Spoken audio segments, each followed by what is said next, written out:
What happens after you attain self-realization? What happens after you attain the moksha? Or what happens after this enlightenment? Are there going to be more lives for you? This is a question that bothers many seekers, and many people assume that this, once you understand your true nature of the self as Brahman, there won't be any more lives for you. So moksha precisely means the end of life, end of future lives itself. That's what we commonly believe. So is that true? Means it's not completely true. The reason is because we tend to think of ourselves as mind and body. And this limited notion of self, we are thinking ourselves as mind and body, and we think that we weren't there 1,000 years ago, but you are there as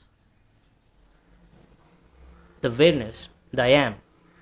So 1,000 years ago, man was roaming around the streets. Maybe he's a beggar, maybe he's a king, maybe he's someone. But what is this experience of this person? The experience of the person is I am. I am roaming. I am this person. I am this king. I am this pauper. I am this minister, or I am this person born in this particular planet. I'm this person born in this kingdom. So all these thoughts is having, but who is having the experience? The I am is having the experience. There is a person who is thinking, who is with an experience, the self, and which is I am. And this I amness is every experience is to this I amness, right? So you are there as an I am. You will always be there as an I am. Even after moksha, it doesn't matter, because moksha, it doesn't mean the end of it doesn't mean there won't be any continuity. It just means that you realize the illusion as illusion. And once after this illusion is realized, life will not end like that. Only the illusion will be ending for you. The illusion will be ending for you.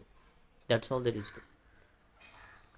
So if you're identified with, if you're so stubbornly identified with the mind and body, and then this whole thing of I was that particular person in that particular life, and I'm going to be some other person in the next life. This is how your mind starts thinking. When you're identified with just mind and body, you'll be stuck in this linear notion of life. But the thing is, like, you are simultaneously incarnated as everyone else on this planet right now, because there is only one soul. There's one I am, and this one thing is assuming as pretending itself to be different things, many things. That is one becoming many. So you'll always be there. As long as I am is there, you will be there. So the idea of that you will get rid of this life is completely nonsensical, because it's actually stems from the idea that life is suffering, because that's what Buddha said, right? Life is full of suffering. So you have to understand yourself and then get out of this samsara, get out of this life cycle, this continuous life and birth, life and death cycle. So that's what the promise is, like that's what the moksha is. But the thing is that it's not going to be that linear, in the sense, once you understand yourself as the awareness to which the whole thing is happening, the idea of liberation, the idea of moksha, idea of life and death, they all become dead to you. So what is happening is, when we are believing that the moksha is the end of life, or is going to be the end of future lives,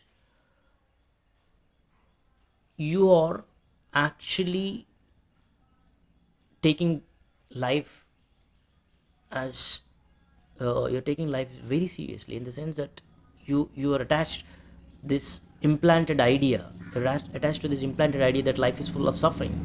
And that is what making us think that that there is a scope for us to get out of the whole life itself.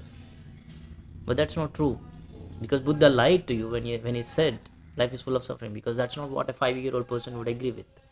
He's just playing, he's having fun, he's eating his candy, he's eating his food, he's going outside with his parents, and he's not really interested in your idea of liberation. An animal is not interested in the idea of your liberation, that one day I'll be free from life itself. One day I will no longer have to have a life.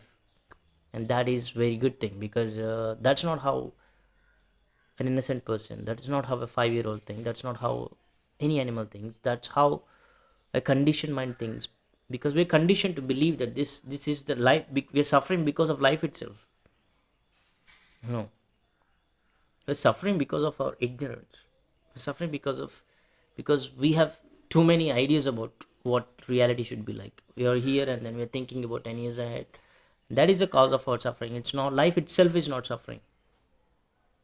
Life interpreted by mind becomes a thing of suffering. So the moksha of when you're seeking moksha, you're coming from this angle, like, I have to avoid life, I have to curtail this life from explaining itself anymore, like I should put an end to this life itself. But how are you going to put an end to the life itself? Because you think you're not going to be there in 100 years, but you will be there in 100 years as someone else. As long as I am is there, as long as some awareness is there, as long as some animal is having an experience of self, as long as a dog is barking and then his dog is hungry, and there is awareness, right? Because the dog feels hungry, and this hunger is to this dog, and it's clearly aware. As long as the awareness is there, you are there, even as a dog, even as someone else. So you are simultaneously incarnated as everyone else on this planet.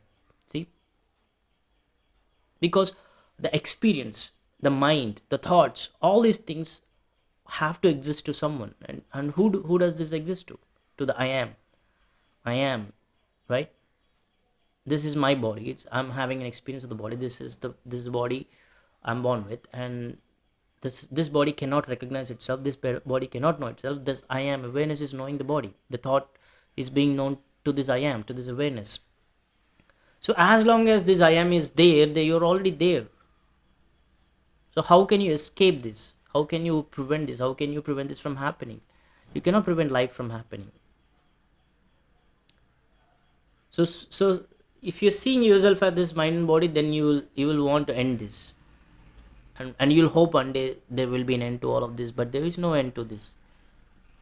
That is one thing that enlightenment will drive into your head. The idea of escaping from life is not an option, because life exists to who? Life exists to awareness, life exists to I am. Just because you wake up in this body doesn't mean that will be the end of life, because you still all the enlightened people still continuing their life. Why? Because they do not see it as something, they're not alienated from this life, they're integrated into this life itself. It's still nothingness. They do not see it as a puzzle to be solved, they do not see it as a conflict to be resolved, they do not see it as anything. It's just life expressing itself, and it's not bothering you. It's only the ideas of the mind that's bothering, that's interfering with the life. That's something you understand, and you no longer would want to think about moksha, or you would no longer want to, you no longer have any negative notions about life, because you see the idea that one day it all has to end, it's a very big fear. Moksha is nothing but, seeking moksha is fear of life. Only when you're afraid of life, you want to get out of it, you want a complete annihilation of the life. But once you see this as an illusion, you're no longer interested in ending it or continuing it. It's just there, it will be there as long as any human is born, as long as any animal that has awareness is born, you are there. So you have no death, you cannot escape life. And life is something that is inevitably a part of you. And once you wake up, you'll wake up 1,000 times in different bodies and it's still the same. There's no need to be afraid of anything else.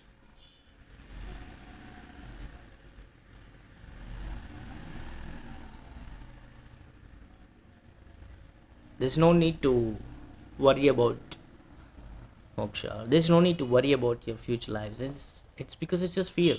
You will wake up anyways. That's what I believe, at least, because um, I used to have this notion. Okay, this once I understand this, life is done. Done. I don't have to see. I don't have to be born anymore. I don't have to see this life anymore, because it's constant struggle and all this, because I was the one who's struggling. I was the one making this life into a struggle.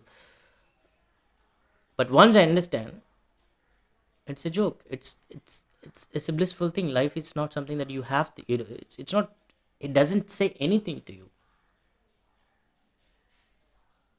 right? Breathing is not interfering with your existence. Walking is not interfere with existence. Eating, nothing is interfere with existence. There is no bondage there also. Everything is just happening by itself. So why should we even care about moksha in that sense?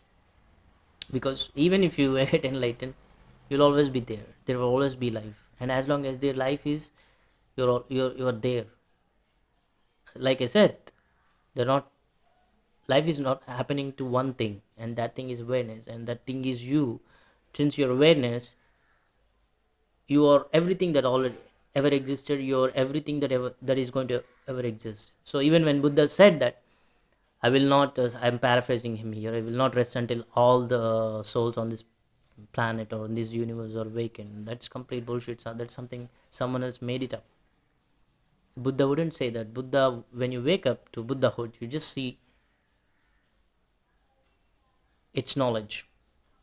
You just see enlightenment is all that exists. This, there is no ignorance, or there is no life, or I mean, there is no uh, the world puzzle. The world as puzzle is no longer there. You just wake up to this self, and who is there? What is there to enlighten also will be there. The idea is like there won't be any there won't be any people. It's just you, and all is you. All is just an appearance of in you. Every soul. You no longer worry about like making this as a mission, like, because anyways the life wakes up. It's not we don't have to be worried about this. Anyone else, someone else, he will wake up in his body, in his own body, and then who is waking up? The same self is waking up in 1,000 different bodies, and every time he wakes up, it's the same feeling of nostalgia. Like, I did this like 1,000 times, and I'm gonna do it like 1,000 times again. I'm gonna do it 1,000,000 times again. I'm gonna be reborn, and then I'm gonna wake up, and this will feel like a continuous cycle, and it won't really have to be a problem to anyone. So this, it doesn't have, fear doesn't have to be the way of life. Only when fear is the way of life, you want to transcend it. You want to transcend this life itself. Fear making you imagine, project this life into some sort of demon, some sort of an evil thing. It's not so. It's the ignorance that makes you think that this is something that should be avoided.